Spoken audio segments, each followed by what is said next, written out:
Alright, so these are the steps to answering the AQ.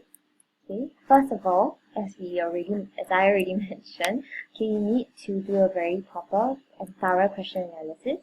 So this involves both highlighting and breaking down the keywords. Okay, secondly, you need to number the question requirements, right? It is something that I advise so that every time you write a paragraph, you can check if you fulfilled all the requirements in the question. Thirdly, this of course goes into the pre-writing portion, right? You need to look for the author's arguments that are relevant to the question, right? Later I'll teach you how to do that, right? So this often involves looking for synonyms, right? That means words that correlate with, for example, boredom, right? So you can identify where the arguments are. Value terms, so for example, when you talk about value or boredom, are you able to identify the good things, right? The positive aspects, and as well, what are the author's claims? Right. Now, this is to help you to identify how to actually write the AQ within a very, very short time. Okay, so this actually needs you to do this, right? To plan and prioritize your answer. Which arguments do you agree with or disagree with when you consider Singapore's context? And can you jot down very quickly the examples you can use?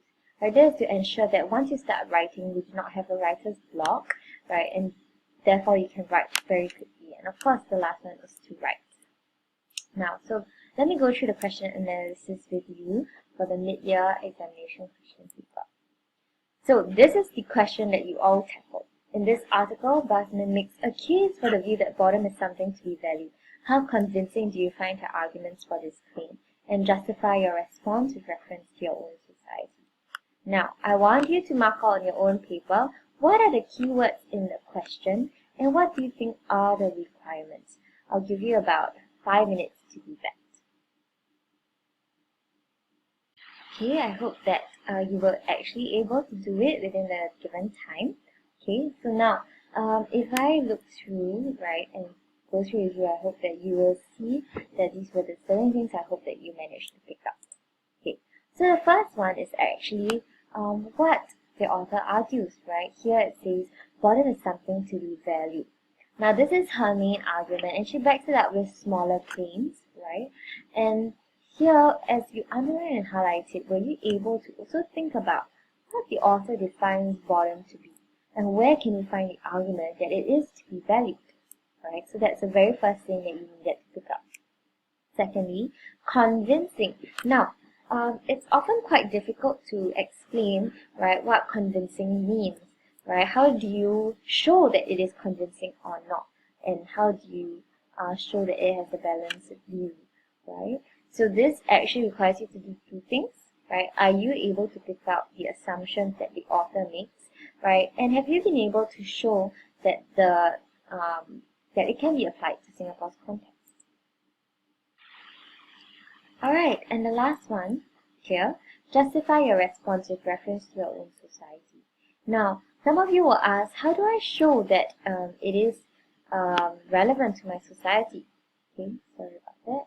Yeah, so it actually requires you to show, right, do you know the general trend, right, that is happening in Singapore? Right, do you know the mindset and philosophy of Singapore? Right, are you able to tap onto these things and of course real life events? Now I want you to buzz for just about 1 minute with your partner, right? Some of the general trends that you have seen in Singapore or the mindset of philosophy. Yeah, I'm going to give you a minute to do that. Alright, so now that you and your partner have actually managed to talk about it, right, let me offer some viewpoints, right, with regard to boredom at least, since we are tackling this question.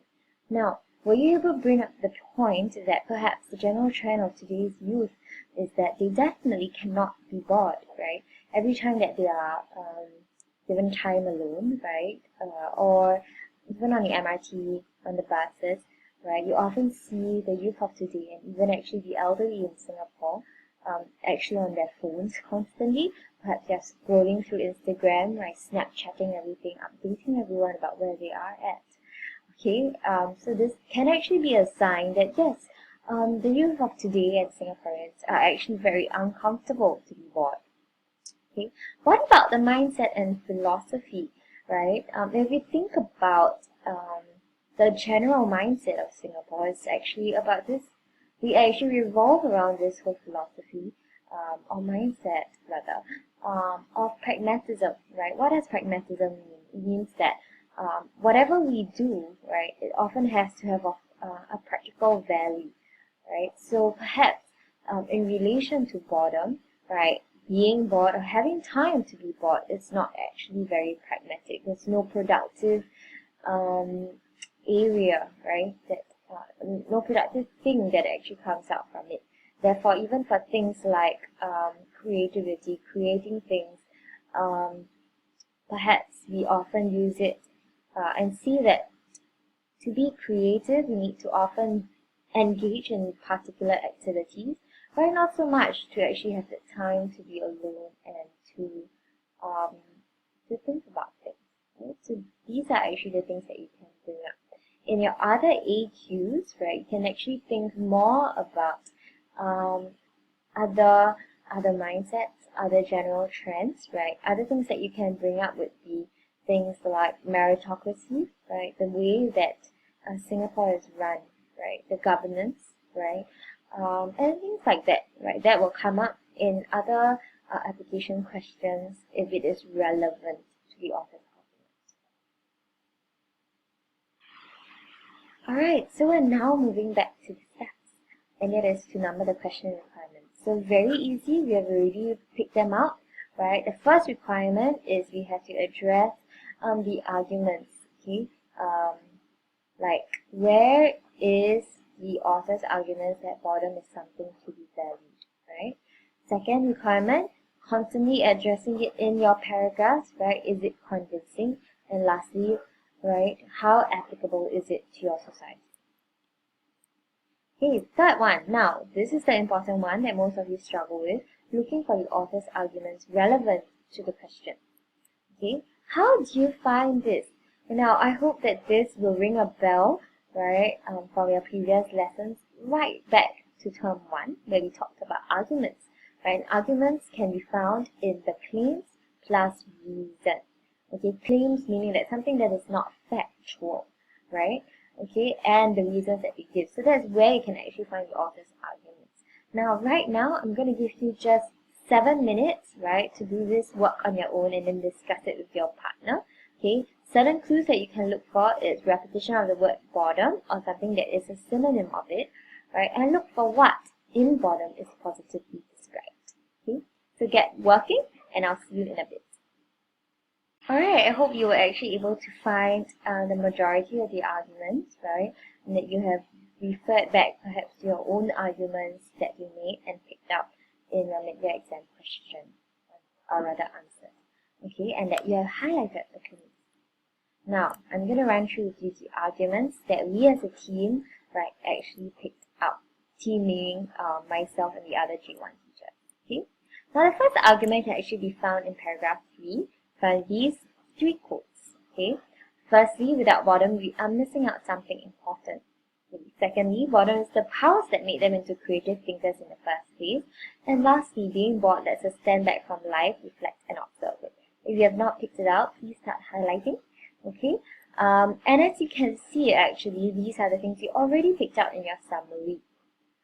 Remember, we talked about, right, what was the value of boredom, right, and you had to summarize it. These are actually helping tools for you when you address the AQ. Sometimes the summary is there to help you, right, to pick out, right, the arguments that the author makes, right. Okay, in the second argument, right, is actually found in paragraph 4, right here. It could be an internal alarm to propel us to look at our current dissatisfaction and seek better ways of engagement or realization of our potential. Right here, I hope you realize that this is a positive value of boredom, right? It's essentially saying that boredom can motivate us, can drive us to look at what we are unhappy about and improve ourselves. Okay? Argument 3 can be found in paragraph 5, right? This tackles the psychological value of boredom. Right, firstly, it's an important skill because it gives our species freedom from immediacy, right? And I'm sorry if you can't see the quote right here, but it says that people who tend to be the most patient and far-sighted were the same people who did most of the daydreaming. Okay, this can be found in lines 54 to 55. Alright, so I'm going to give you a few minutes to just, or rather 30 seconds, alright, just to highlight the arguments if you have not done so.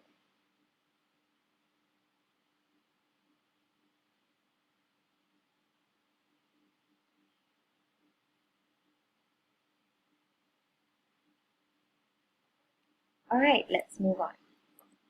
Okay. Argument 4, right, is this: as a panacea to business, boredom has become commodified. Now, some of you may not have been able to pick it up because you are not able to understand what panacea means. Okay, this word actually means cure, right? So this shows that boredom has value because it cures busyness. Alright, so this one many students were not able to pick up because of the difficulty of the word. Perhaps you are not familiar with it. Right, so now you have all the arguments. Let's move on. So now, I want you to just take 30 seconds, look at the arguments, and discuss with your partner. How does the author define boredom? Because if you do not understand how the author defines boredom, you may actually tackle the question based on your own definition of boredom, which may simply mean a feeling, right, or just a particular sense. So I need you to understand this very well. Okay, I'm going to give you a minute to discuss. Alright, I hope your discussion has been fruitful. Now, this is actually how I understood how the author defined boredom. Okay, right here, it is actually the first one that she talks about. It's actually a mental and physical space, right? This is seen in the quote: stand back from life, reflect and observe it, and the paths that make them into creative thinkers. Okay, so it's both a physical space and a mental space, right? Space to think about things, to reflect. Alright, the second one is perhaps something that all of us are familiar with, right? That feeling of dissatisfaction. And that can be found in the quote, right there, the internal alarm that propels us, right, to look at our current satisfaction. Okay, so this is important because your definition, right, and the author's definition may be different, and if it is not aligned, right, then you may only be addressing the arguments very narrowly in the AQ. Okay, so these are the two things that you actually have to look at, right, and then talk about it in your evaluation of her arguments. Are they convincing for you? Alright? Now, so this is just to very quickly summarize what we have done today. Right, we have done a question analysis, we have numbered the question requirements, and most importantly, we have looked for the author's arguments that are relevant to the question. Okay, so this is your task for the next class. Okay, please come prepared. You're going to do a mini research project, right? Should MOE cut curriculum time to allow students to have time to be bored, right? You will come with your groups, right? You will be given different roles. I will send it to Jaya, right? What are the roles that you will play?